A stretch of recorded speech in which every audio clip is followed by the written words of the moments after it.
Princess Celestia, the Changeling Queen. Chapter 20. Sisters. Sisters function as safety nets in a chaotic world, simply by being there for each other. Carol Saline. Firm hoof steps softly thudded against the carpeted floor as Lamia approached the two guards' ponies. It was not the two ponies that she was afraid of. After all, to her immense chagrin, she did have a full squad of changeling chevaliers escorting her during every walking and sleeping moments. But while she understood the precaution and felt secured by her increased escort, nobody liked being followed by 10 bodyguards for every minute of their life. The past few days have been tense. Every scrap of food and drink was being tested, as was the cutlery they were being served with. The changeling contingent had been taking their meals in their allocated chambers, and no longer did they venture out into the social events organized by Cadence and Blue Blood. Lamia would have understood, in fact supported her mother, if she merely chose to limit herself to increasing security. The ponies needed to be shown that their carelessness had a cost, and the security measures were a bit extreme, but reasonable. However, not for the first time in recent days, Lamia was beginning to question her mother's judgments. In the negotiations, the younger queen had to hold her mother back several times from provoking Celestia too far. Her mother kept to the promise Celestia exacted from her regarding the treatment of the prisoners, but she had demanded reparations and disciplinary actions so gruesome that the spirit of the oath was all but nullified. Her mother was going too far. Despite Celestia's apparent patience, Lamia had seen the very slight strain in the alicorn's face as her mother had pressed her demands. And while Celestia had shown almost no sign of wavering for her calm demeanor, Luna showed far less restraint, and on several occasions, Lamia had become worried that Nightmare Moon might make a second coming. The hostility Chrysalis was showing to the ponies didn't stop at the princesses. Prior to the assassination attempt, the changelings and ponies were coordinating their security efforts. Albeit it was in a limited fashion, as the Chevaliers focused on the protection of the queen and her living quarters, while the ponies dealt with the base of security. Still, Chevaliers and Guards ponies had worked together on several security matters. Lamia had been surprised when she noted a growing respect between the two guard units, and they could actually share tables in the mess hall. They did stay in their respective groups, but at least there was shared chatter, or chitter. Lamia and Shining Armor weren't sure what exactly had caused this, but they had observed that both armed forces shared a common trait of strong loyalty to their respective monarchs. Whatever the case, relations had been friendly enough that the two commanders had been considering organizing a friendly military parade competition between the two companies. Now, she couldn't even glance at Shining Armor without her mother dragging her off. The military parade competition, well, that was scrapped. None of the Chevaliers dared to even mention the Royal Guard, unless to criticize them for something that they probably didn't do. Every changeling was on edge thanks to her mother's own paranoia, and it was beginning to wear them all down. Something had to be done about the situation before it got more unbearable than it already was. However, every problem solver knows that the only way to solve a problem was to get to the root of it. She had to talk to her younger sister who lay behind that metal-studded door behind the two guards' ponies. Her sister who had betrayed their hive, and their mother. Lamia gritted her teeth, her fangs pinching her lower gums. She was glad that Sindra was safe. It was a joy that had overcome her initial anger at her sister for her betrayal.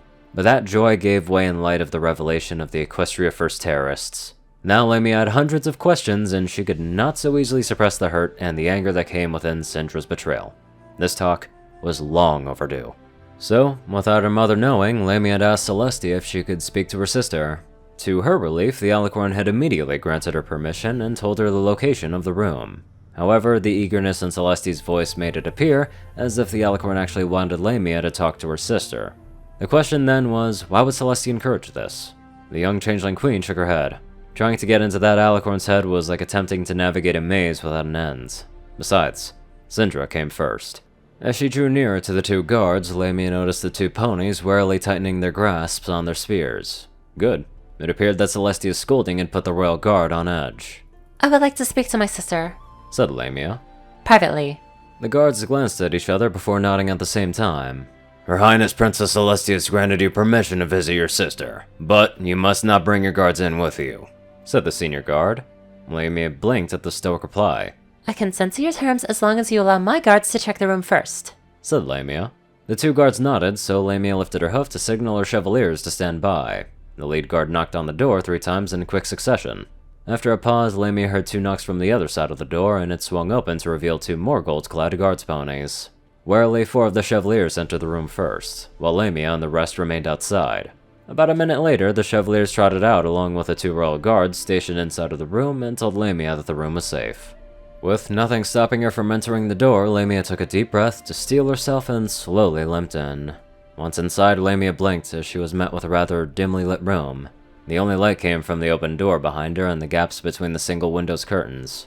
Not that Lamia minded, she could see perfectly well in the dark, and it was in that darkness that Lamia found her sister. Hello, Lamia, said Sindra, sitting perfectly on her bed, ready to receive her.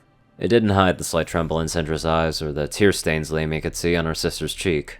Sindra, said Lamia, her voice coming out as rather curt.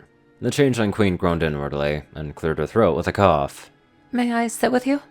asked Lamia, softening her voice. Sindra relaxed and nodded. With some difficulty, Lamia limped her way to the bed. Sindra quickly rose to her feet, unable to tear her eyes off of her sister's missing leg, but Lamia shook her head to stop her sister from helping her. However, when she made it, Lamia threw herself somewhat ungraciously into the soft mattress. Hopefully the beds in the hive are this soft, snorted Lamia, as she felt the soft down and springs that made up the mattress. I asked for a harder bed, but the princesses decided otherwise, said Sindra. Her eyes were focused on the burnt scars and an eye patch over her sister's left eye. She couldn't help it. No matter how much she tried to ignore it and focus on her sister as a whole, her eyes kept being drawn to what was absent. It only deepened her feelings of guilt. It appears they really care about you, said Lamia in an almost trivial manner, but without letting a hint of emotion leave her voice. Yes. Sindra swallowed once and met her sister's narrowed eye. Lamia, what do you want to know? At her sister's question, Lamia forced her lips into a thin line. Why did you betray our hive? No excuses. I want a detailed explanation on what you thought our hive could have possibly gained if you gave the princesses our infiltration strategies, said Lamia. Sindra shuffled back slightly as her elder sister loomed over her single eye hard and her jaw locked in place. Her sister wasn't mad, not just yet, but Sindra had never seen Lamia so stern, so near to true anger. She always remembered her as the kind, caring older sibling who took time to play with her and show her around the hive. Not once had Sindra ever seen her sister in such a light, so damaged and so serious. I'll do my best. Sindra took a deep breath and cringed. At the time, I did what seemed like the right thing to do, as I made it based on what information I had. But I made some choices out of fear as I found out more about the hive situation, and I realized that those choices were mistakes. Lamia stiffened. At least Sindra was going to get to the point and admit that she was partly wrong, but there was still a question. Alright, but what led you to make that mistake? Asked Lamia bluntly. After my banishment, I roamed across the desert and into Equestria. I survived by doing odd jobs and feeding off of ponies when I could. For most of my exile, I was a castle maid in Ketterlot, said Sindra, and she sighed. That was the longest time I had ever been around ponies. Ever. I learned so much about them, their good traits, their bad traits, and even all the weird quirks that they have as a species. I even made some friends in the guard and among the castle staff. They taught me that ponies aren't bad, they're just kind of like us in a way. Protective, loyal, and most of them are quite honorable, said Sindra. Did they happen to be any of the guards standing outside of your door? Asked Lamia curiously. Not surprising, her sister winced to the question. Yes. I dated Corporal Arrow for a short while, and Sergeant Bombard was one of the guards for Celestia's room, so I talked with him often. I have to admit, I'm rather surprised that they weren't angry, said Sindra, blushing slightly before coughing into her hoof. The point is, Lamia, during my exile, I came to a realization. Ponies are easily frightened, but the more they understand, the closer they are to an unknown, the less frightened they become. Sindra suddenly paused and gritted her teeth. Then, Canterlot was attacked. Lamia flinched. The sheer anguish in Sindra's expression as she shut her eyes was heartrending.